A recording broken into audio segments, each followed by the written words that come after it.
Pour connaître les origines de l'abbatiale de Mouzon, il faut remonter au 5e siècle.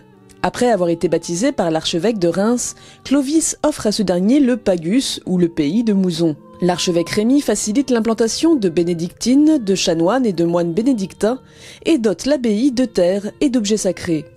Les pèlerins affluent.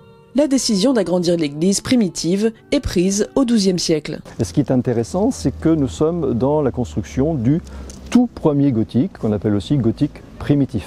C'est-à-dire que l'art roman est abandonné et de nouvelles techniques de construction permettent de bâtir beaucoup plus haut, notamment avec les fenêtres hautes, ce qui fait que l'abbatiale, surtout lorsqu'il fait un petit rayon de soleil, a une couleur très particulière avec la pierre jaune à l'intérieur.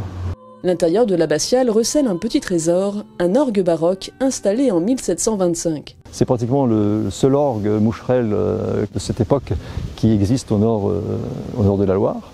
Sébastien Cochard est organiste et vient régulièrement jouer sur l'orgue de l'abbatiale de Mouzon, dont il connaît tous les secrets. Regardez bien cet ange qui bat la mesure, et ce diable qui tire la langue. Et puis il y a également un maître-autel avec un baldaquin qui est pratiquement de la même période puisqu'il s'agit de 1728. Le maître-autel est une reproduction exacte de celui de la cathédrale de Chalon-sur-Marne, attribué à Jules Hardouin-Mansart.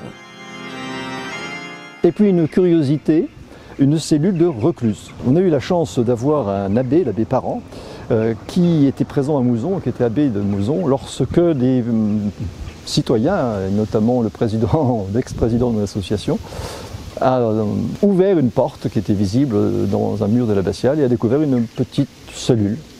Et à partir de là, la chance a été que les archives de l'archevêché de Reims a permis de connaître un document qui est l'entrée en recluserie de Dame Mathilde de Villemontry en 1197. Et elle fait don de tous ses biens contre des bons soins et elle exprime le vœu d'entrer et de finir ses jours dans une cellule de recluse.